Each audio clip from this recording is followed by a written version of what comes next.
일반적으로 성공적인 인생을 살고 싶다면 적어도 3가지 정도는 잘 되어야 된다고 생각을 합니다. 첫째가 가정입니다.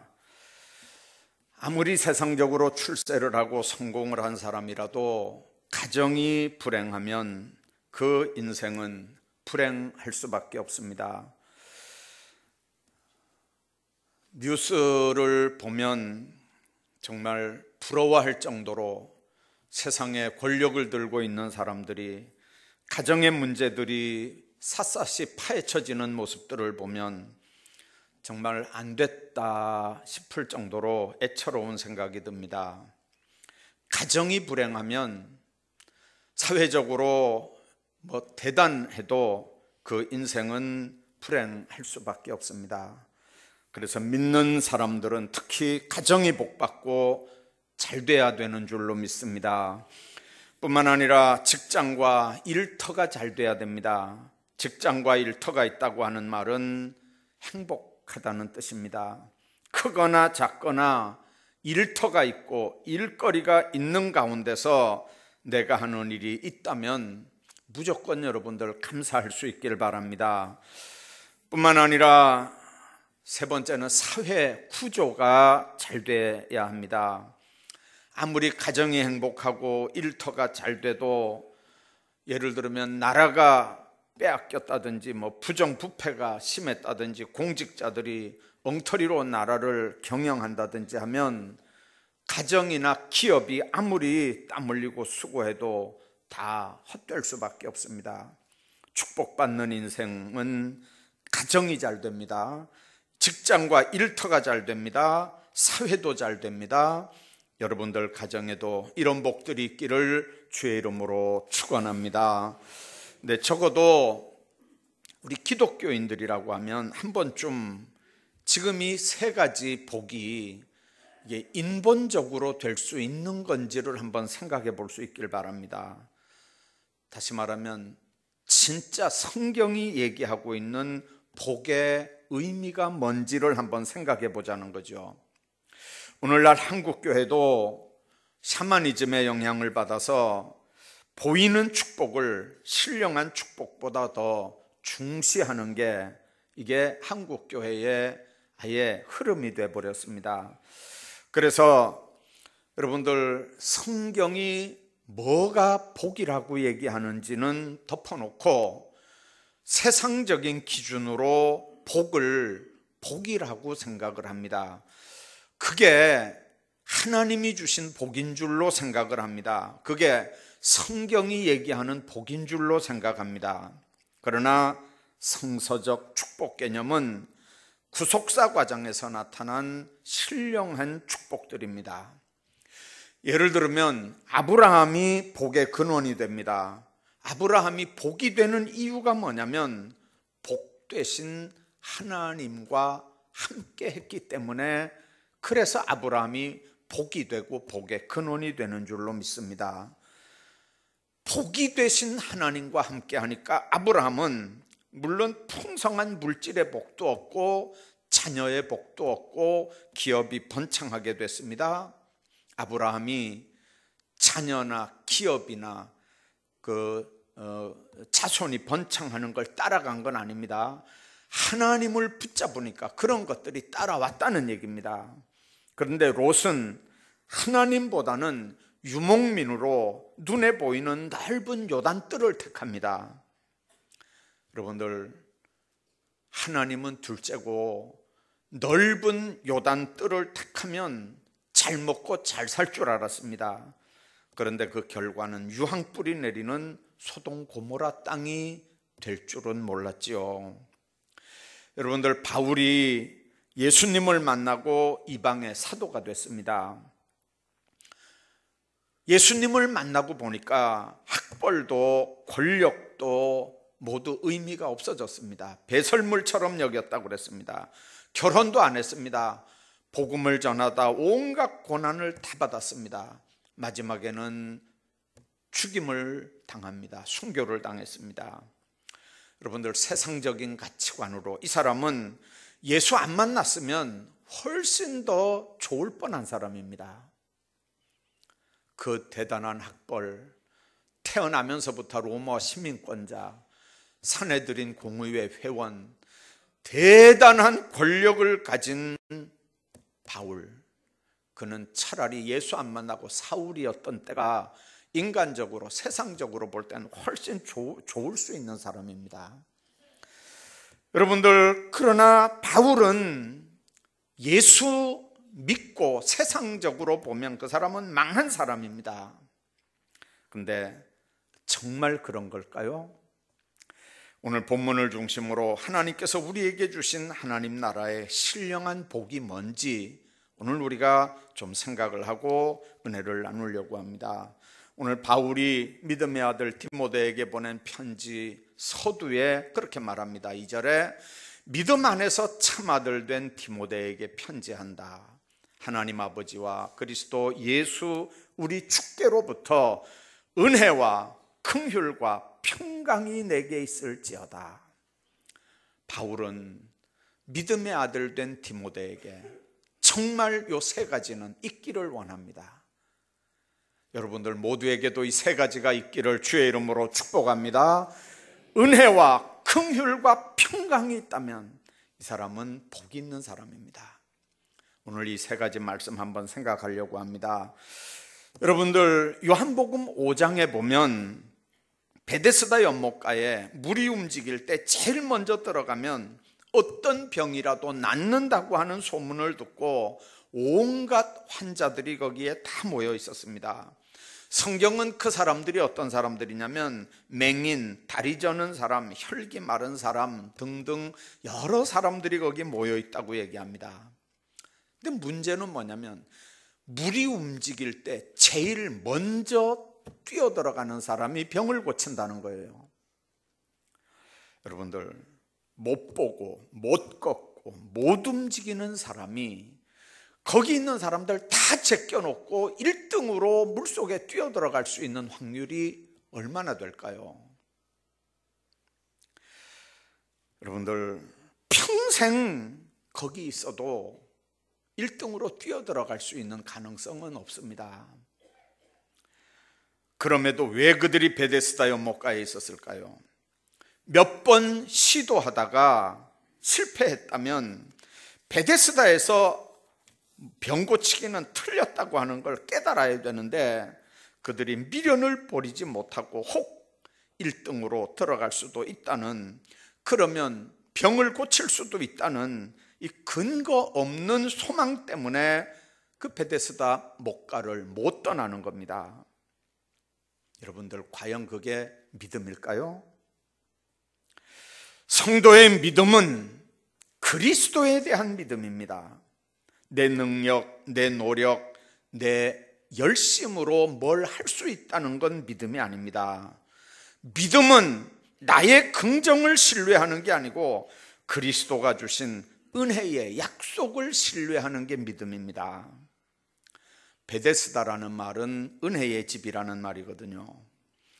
여러분들, 지금 이 베데스다, 은혜의 집에서 무슨 일들을 지금 하고 있습니까?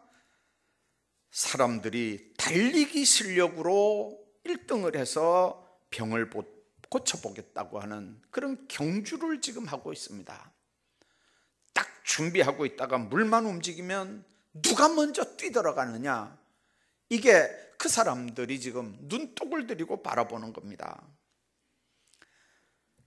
그런데 38년 된 병자는 경주 실력이 아닙니다. 정말 날고 뛰는 사람들이 거기 다 있는데 이 38년 된 병자가 자기 몸도 하나 못 가누는 사람이 무슨 재간으로 1등으로 그 속에 뛰들어갈 수 있겠습니까? 그 사람은 경주 실력이 아니고 주님의 은혜로 병 고침을 받은 사람으로 성경이 기록을 합니다. 38년 된 병자에게 주님에 대한 믿음이 있었습니까? 그는 다른 사람, 자기보다 먼저 물에 뛰어들어가는 사람을 탓하기만 하고 먼저 물에 들어가는 사람을 바라보면서 욕을 하고 원망 불평을 하던, 어떤 면에서 보면 자격도 없는 사람입니다.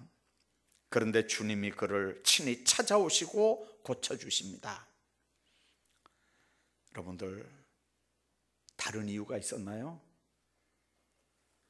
그렇게 병 고칠 만한, 병 고침을 받을 만한 뭔가가 38년 된 병자에게 있었나요? 아무것도 없었습니다. 오직 하나, 하나님의 은혜뿐입니다. 이후에 성전에서 이 사람을 만난 주님이 말씀합니다. 더 심한 것이 생기지 않게 다시는 죄를 범하지 말라. 이 말씀의 뜻이 뭡니까? 다시는 네 실력으로 살려고 하지 말아라, 그 말입니다. 다시는 네 실력으로, 깜도 안 되는 게 네 실력으로 1등으로 물속에 뛰들어가서 병 고치겠다고 하는 그런 자세는 아예 버리라, 그 말입니다. 다시는 먼저 들어가는 사람 때문에 원망하고 불평하고 욕하고 그렇게 궁지렁거리며 살지 말아라, 그 말입니다. 오늘 우리 성도들은 오직 은혜로 사는 사람들입니다. 자신의 실력이 아닙니다. 주님이 베풀어 주신 선물로 인생을 사는 사람들이란 말입니다. 참된 신앙이란 하나님이 일하는 걸 믿는 겁니다. 내 실력이 아니라 나를 찾아오셔서 나를 대신해서 일하시는 그분을 믿는 일입니다. 물이 동할 때 제일 먼저 뛰어들어가면 어떤 병이라도 고칠 수 있다는 건 소문입니다. 여러분들, 그 소문을 듣고 아픈 사람들이 다 몰려들었습니다. 마찬가지입니다. 실력으로 인생을 고친다고 하는 건 소문일 뿐입니다. 우리 모두 살아봤지 않습니까? 1등을 하기 위해서 학교 다닐 때는 얼마나 고생을 했습니까? 사업을 하면서도 적어도 김천에서 1등 가는 사업 한번 해보려고 얼마나 고생했습니까? 농사를 지어도 김천에서 한번, 여러분들 실력 있게 한번 해보겠다고 얼마나 고생했습니까? 살아봤잖아요.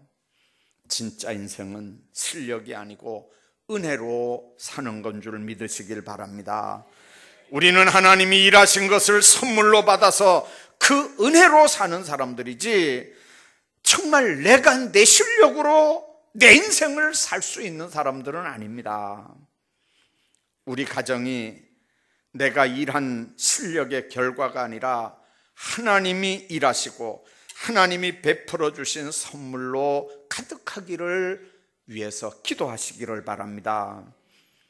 하나님이 떠난 인생이 하는 일이라는 건 죄를 짓는 일뿐입니다. 하나님 없어도 내가 열심히 하면 내 인생이 얼마든지 달라질 수 있을 거라고 하는 건 죄입니다. 죄 지은 인생이 자기 힘으로 하나님 앞에 의롭다 함을 받는다는 건, 이거는 불신앙들이 하는 일입니다.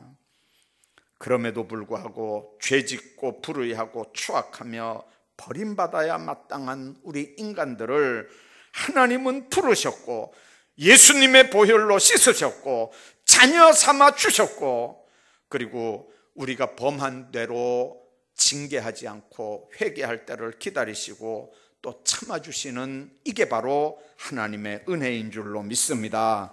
하나님의 구원의 은혜, 이게 신령한 하나님의 복인 줄로 믿습니다. 뿐만 아니라 그분은 우리에게 직분을 맡기셨습니다. 정권이 바뀔 때마다 장관 자리에 이름이 오르내리는 사람들을 봅니다.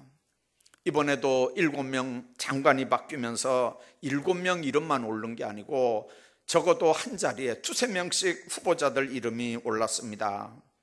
대통령이 지명을 해도 역사에 남고 족보에 남아서 문중에 영광이 되는데, 사람이 아닌 하나님으로부터 우리가 직분을 직접 받았다면 여러분들은 얼마나 자부심을 가지고 감격하면서 맡은 사명에 더 충실하겠습니까? 사도라는 직분은 세상적인 지위나 권위가 아닙니다. 그렇기 때문에 사도가 된 바울은 과거에 바리새인이라고 하는 특권 계급의 직명과 명성, 가말리엘 문화에 공부한 지식, 대단한 것들을 다 배설물로 여겼습니다. 굶주림, 멸시, 천대, 박해, 조롱 다 받으면서 기쁨으로 그런 것들을 여기면서 오직 주님만을 위해서 살다 순교함으로 직분에 대한 사명을 감당합니다. 성경에 하나님이 기름 부음 받은 사람들로 그렇게 살지 못한 사람 대표가 사울 왕입니다. 사사시대 마지막 때 사울은 사무엘을 통해서 기름 부음을 받고 왕의 직분을 받았습니다. 처음엔 잘했지만 나중에는 교만함으로 직권을 남용을 합니다. 하나님을 잘 섬기지 못합니다.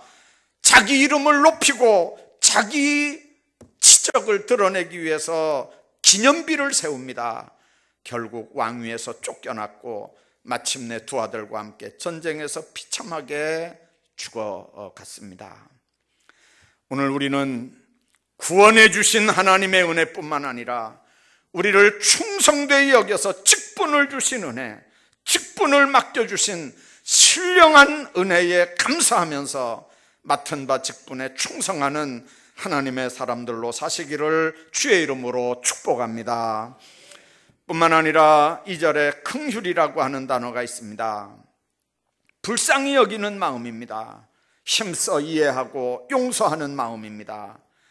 우리가 죄의 대가로 형벌을 받아 죽어야 하는데도 하나님께서는 부모가 자식을 불쌍히 여기는 것처럼 우리를 불쌍히 여깁니다. 우리의 삶을 지탱하고 있는 힘은 하나님의 긍휼과 자비하심인 줄로 믿습니다. 그러므로 우리는 하나님의 긍휼을 입은 자로서 마땅히 우리 이웃을 긍휼히 여겨야 합니다. 하버드대 학생 하나가 아프리카에 있던 슈바이처 박사를 찾아가서 가르침을 받으려고 했습니다. 자기 생각에는 하버드대가 대단한 데 아닙니까?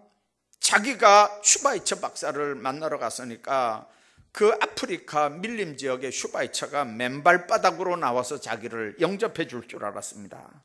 근데 환영은 고사하고 박사를 만날 수도 없고 만나 주지도 않았습니다. 자존심이 상할 대로 상한 이 아버드생은 몹시 실망하고 낙심하면서 이제 귀국 준비를 하고 있는데 마침 폭우가 쏟아졌습니다. 온 마을이 물에 잠기는 참 비상사태가 됐습니다. 그때 그 대학생은 한센병을 앓고 있는 한 아이가 물에 빠진 것을 보고 뛰어들어가서 그 아이를 구출해냈습니다. 많은 사람들이 한센C병 환자 옆에 가지도 않는데 이 대학생은 더더군다나 물에 빠져서 온 몸이 물에 젖어 있는 그 아이를 끌어안고 물에서 나오고 그 아이를 돌봐줍니다. 그때 슈바이처가 그 학생에게 연락을 해서 그 학생을 불렀습니다. 그리고 이렇게 얘기합니다. 자네가 여기 온다는 소식을 미리 받았네. 내가 며칠 자네를 유심히 지켜봤더니 전혀 나를 만날 준비도 돼 있지 않고 그리고 왜 여기 왔는지 모를 정도로 자네는 내가 만날 가치조차 없었던 사람이네. 그런데 이 아이를 구해주는 것을 보고 자네 마음에 긍휼의 마음이 있다는 걸 봤네. 세상을 구원할 수 있는 건 지식도 아니고 돈도 아니고 의사나 약이 아니라 긍휼의 마음이라네. 여러분들, 세상을 치유하고 변화할 수 있는 건 긍휼의 마음입니다. 그 마음이야말로 황폐하고 강팍한 이 땅에서 우리 크리스찬들이 품어야 될 마음입니다.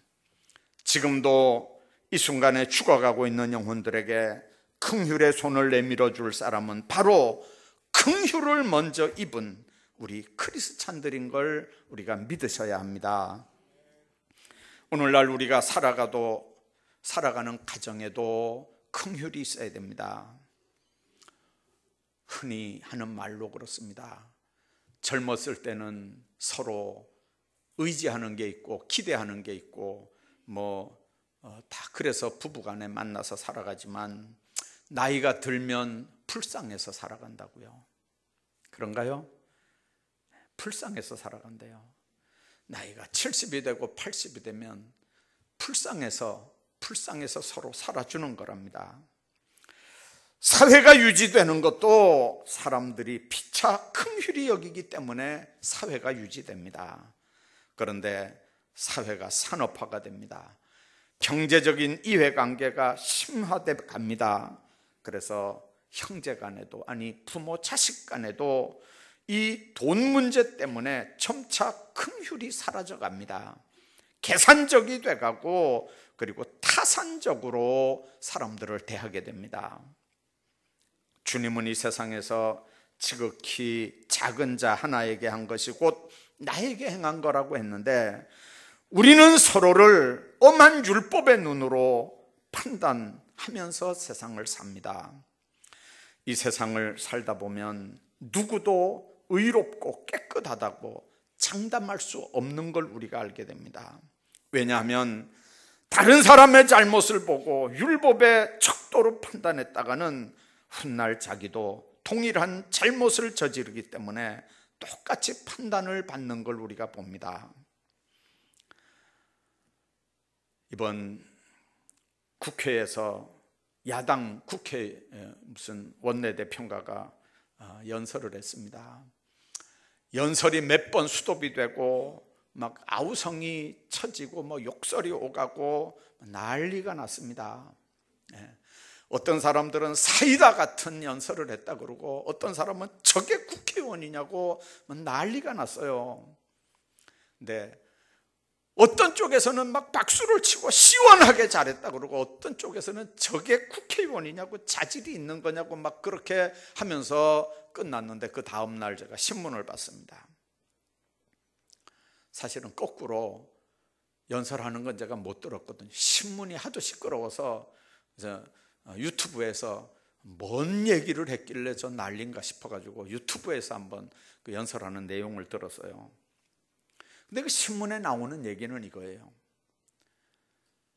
이번에는 여당이 야당을 그렇게 했다는 거죠. 근데 앞 때는 또 거꾸로였대요. 근데 그 앞 때는 또 거꾸로였대요. 여러분들, 입장이 바뀌면 그렇게 난리를 치는 게 반복이 되는 국회. 정치판에서만 그런가요? 우리 신앙인들도 한번 생각해 보세요. 신앙인들도 다른 사람들을 판단하는 근거가 뭡니까? 율법입니다. 상황이 바뀌어졌습니다. 그 율법으로 내가 판단받지 말라는 법이 어디 있습니까? 그렇기 때문에 예수님은 율법의 눈으로 보지 말고 긍휼의 눈으로 보라는 거예요. 하루는 율법학자들과 바리새인들이 예수님을 시험하고자 간음하다가 현장에서 붙잡힌 여자를 예수님 앞으로 끌고 왔습니다. 물론 거기에는 아주 묘한 간교한 계략이 있긴 했습니다.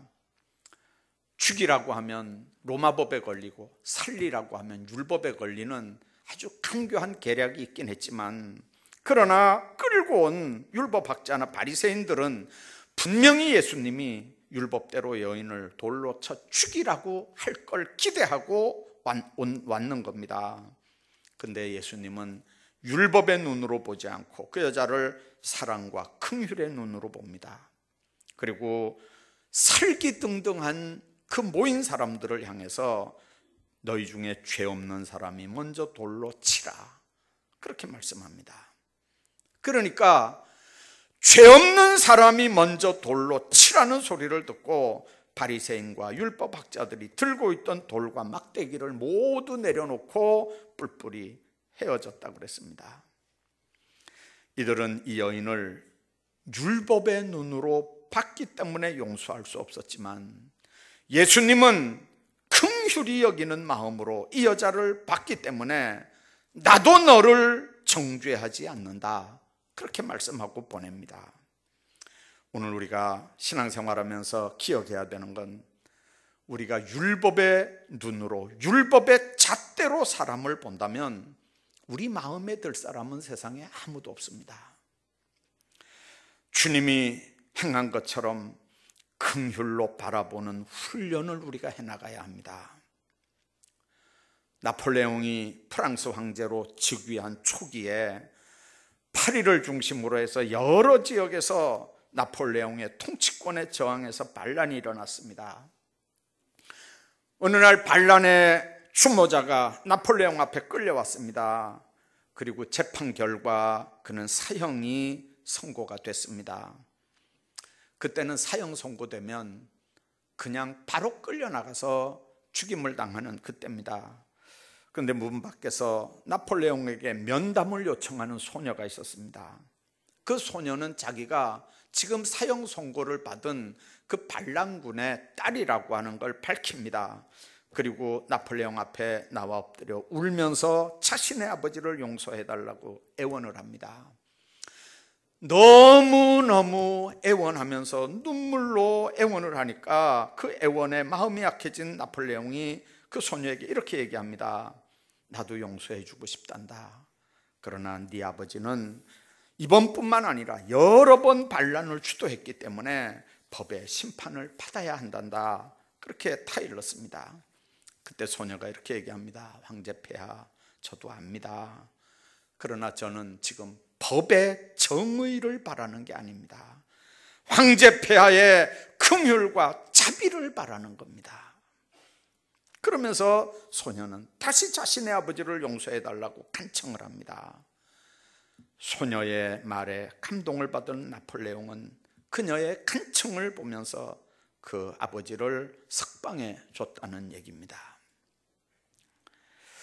예수님은 산상보훈에서 이렇게 얘기합니다. 긍휼히 여기는 자는 복이 있나니 너희가 긍휼히 여김을 받을 것이다. 긍휼히 여기는 자에게는 하나님의 긍휼이 약속이 되어 있습니다. 하나님의 긍휼은, 움직이는 힘은 긍휼을 베푸는 우리의 따뜻한 손길입니다. 따뜻한 미소입니다. 우리가 긍휼히 여기며 살 때 우리는 그 긍휼로 인해서 심판을 이기고 자랑하게 된다는 게 야고보 2장 13절의 말씀입니다. 긍휼이 여러분들 모두에게 있기를 주의 이름으로 축복합니다. 뿐만 아니라 2절에 평강이 있습니다. 예수님은 평안을 너희에게 끼치노니고 나의 평안을 너희에게 주노라. 내가 너희에게 주는 것은 세상이 주는 것 같지 않다. 너희는 마음에 근심하지 말고 두려워하지도 말아라. 요한복음 14장에 그렇게 말씀합니다.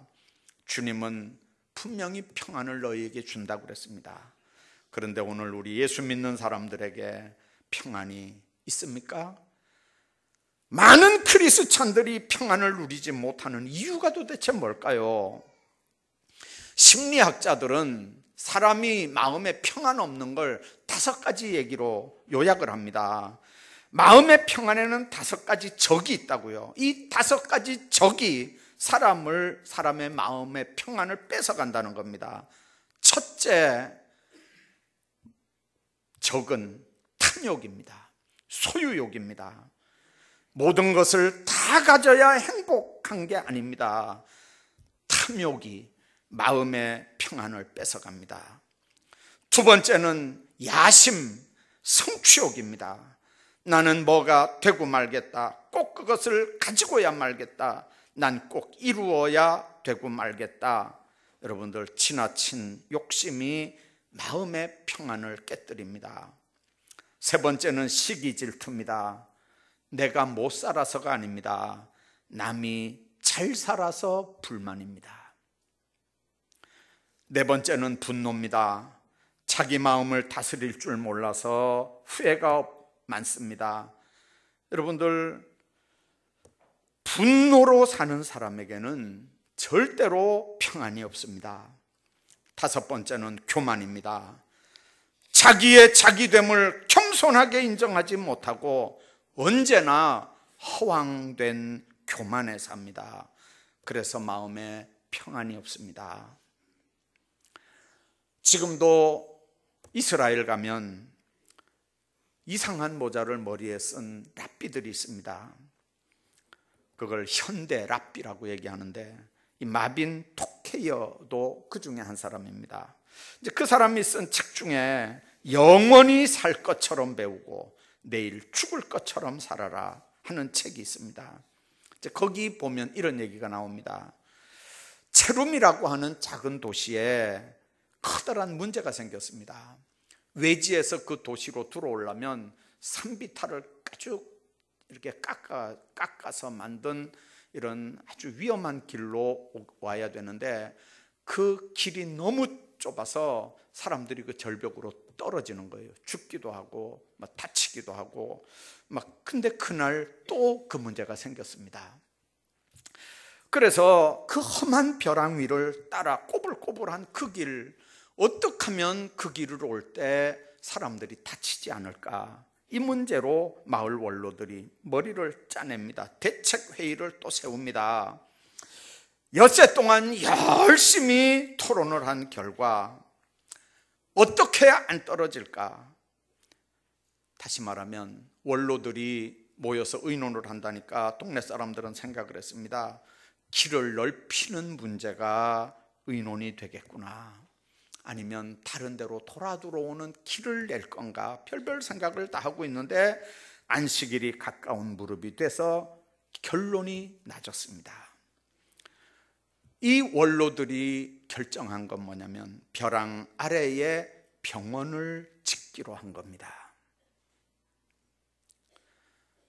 여러분들, 문제가 지금 뭐냐면 동네 들어오는 길이 너무너무 좁으니까 이 꼬부랑 길, 좁은 길, 실족해서 떨어지면 죽거나 다치는 이 문제를 어떻게 해결할 거냐인데, 원로들은 모여서 저 밑에다가 병원을 하나 짓자는 겁니다. 이게 문제 해결이 되는 겁니까?